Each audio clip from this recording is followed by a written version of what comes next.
Today I've got the SHFiguarts your Ford from Spy Family, of course. At the center we have the figure, and also we can see there are different facial expressions included in this pack, and also on the right hand side there are the weapons that your uses for her assassination tasks. Bottom right hand corner we've got the big illustration of the figure looking cool. As per usual box design for SHFiguarts series, we've got the text here, name, Spy Family, Bandai logos, etc. Right hand side, a surprise your face here, which is pretty funny. On the back we have your in action, for example kicking and jumping off to her target, as well as having the different facial expressions, for example happy, smiley, surprise, normal. And on the other side we have got your in her normal standing posture, and at the top nothing much, otherwise phone number, whatnot.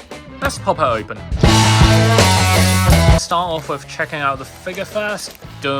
Now there's tons of discrepancy between this one and the super cute Nendroid, so by all means check that video out as well. This one is a lot more lanky in terms of the physiques, legs, arms, the limbs basically. I've just too grown used to the Nendroid or cute figures, but anyways, let's check this one out. Head-wise, the defaulted face, the eyes look pretty good, and you can see the lashes finely printed, as well as the iris in brown and this lighter brown. Mouth-wise, it is painted and also sculpted. I can feel it on my finger. Nose, there is a bit of this pointy bit sticking out. At the front, the fringe looks good. It feels very natural, similar to the Nendroid that I have opened, as well as these side hairs. Soft plastic, and also gives it that floaty feeling, which is nice. Hairband, the usual golden motif. The edges, it seems a little bit rough in terms of having these extra excess plastic bits sticking out. The earrings as well, we'll get to that in a moment. Top of the hairband, some color overboard, and it's a tiny bit rough as I can see already. And all the way to this side seems to be a little bit better, but you can still see the excess plastic coming off at the back. On the side you can see the hair kind of creases a little bit with the layering, and also the braided hair going all the way around to the back, tying it all together. And the sculpting of this is fairly nice, fairly detailed. It is meticulous. You can even see the small strands of hair within the braid, so it is nice. Paint job wise, it is in matte color, and showing you guys back to front, I think it makes it better because I don't think the shiny hair application would be fit for this figure. We can already see the paint overboard on the hairband, which is not good. Neck wise, we have the usual design. Let me pluck this off. Neck wise, you can see the net. Oh okay, no pun intended. You can literally see the net of the black area, and the neck is a little bit tall, which does make sense because once you put the head over, it kind of hides this bit at the top. The straps for the top can be maneuvered about sideways just a bit to a 40-45 degree angle, and also the golden necklace. And the sculpting you can just about make out as a flower, and for the dress bit, the torso part can be maneuvered like this. I'll get to the overall maneuverability in a bit. Sculpting some creases, and the side as well, you can see the body line, which is great. It is an accurate depiction, and also the back, there is some crease here as well, which makes it all the better. Going down, starting from the back, you can already see the crease lines heading downward, and also the bottom of the dress, you can see these three pieces of plastic, soft plastic, that can be kind of stretched and moved about. Just don't go crazy on it because it'll mean that these parts will be more fragile. And switching to the side, it is nice as well. You can see the gradients, the shadows of the bottom of the dress, and also on this side as well, it is nice. Back to the front, the centerpiece is tiny bit shorter, which makes sense. Inside the dress we have the rose motif stamped on, and when the sculptor was doing it, he had the different sizes of the roses and just stamped on the original mold. The texture, that surface feeling feels great. What's more is that some of the parts are colored, so you can see some roses aren't colored, some are. Definitely gives a lot of texture and depth to these pieces. Definitely stands out if you're posing the figure like this because of the different differences in colors and gradients. It makes it all the more immersive. Legs area, we've got the boots. So here we've got the netted area. This is not printed on, this is sculpted, as you can kind of see like this. The knee area, we have got some more creases, which is nice. I definitely appreciate these two pieces having the crease. And moving all the way down to the bottom, there are the usual heels, which is great, I think. Some crease scalp as well as this bit above the ankle joint. What's more, the tip of the heels can be maneuvered about as well. This is a standard thing by now for SHFiguarts figure. For example, I've had the Spider-Man and some other Avengers one previously, so check those videos out. I can't remember which ones I've done. Maneuverability wise, we've got the neck, which I've talked about just now. You can kind of shift it here and there like a gear stick and also twist it 180. Oop, make sure I don't get lost on the neck area. Shoulder joint, we've got the ball joint here, very simple ball joint, so you can twist it all about like this and also do it horizontally as such for both arms. Can't be fully twisted, so you can have some degree of movement at an angle. Wrist wise, the usual 360 turn, kind of not 360 but 270 turn,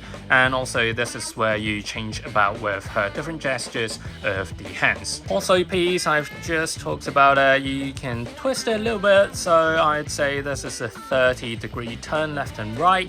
And for the legs, thanks to soft plastics, you can move about quite well. Sideways movement as such, also sideways movements at the front. Kneecap, the usual joint, and this can't be twisted, of course, like a 20-degree turn, I'd say. And for the ankle, somewhat of a similar angle turn, can't fully turn it, of course. Definitely appreciate the soft plastic for the dress, so she can kind of, and no, she can't do a split, as you can see. This is the kind of maximum stretch that she has. Not gonna break my copy, but this is how it is. The knee turn, you can do it beyond 90 degrees, so this is pretty flexible. Faces wise, we've got the surprise face to kick things off, where her iris is in this small and red circle here, complemented by this drop of sweat, which is pretty funny. Her mouth, of course, is gigantic because she's surprised. Probably Anya did some shit, like for example, not liking her cooking. Earrings, as usual, pretty great. Scalp, and this is tiny as hell, don't lose it. Here we've got the smiley happy face, different to the defaulted one. Defaulted one with the closed mouth but still smiling, and this one is just a super duper happy smile, complemented by the brow angle as well. Again, lashes are good, iris is good, nothing to complain here. Battle mode Yoru-jan. You can definitely see the fearsome warlord look that she's got in her eyes. Up and about in her assassination mission. This is the reaction she'll get from Anya not liking her cooking. You can see that drop of tear, and also this drop of tear is sculpted. Not sure if you can see clearly, but this is pretty great. Weapon wise, the usual 2 javelins, 2 sticks, whatnot, whatever you want to call it. Alternative hands, right hand, we've got the holding gesture and the fist up close up version. You can slightly see the nail polish that she's got on. With the scalp of the fingers, it looks great as usual. It's definitely better for the holding gesture. Similarly, left hand, it's all pretty good.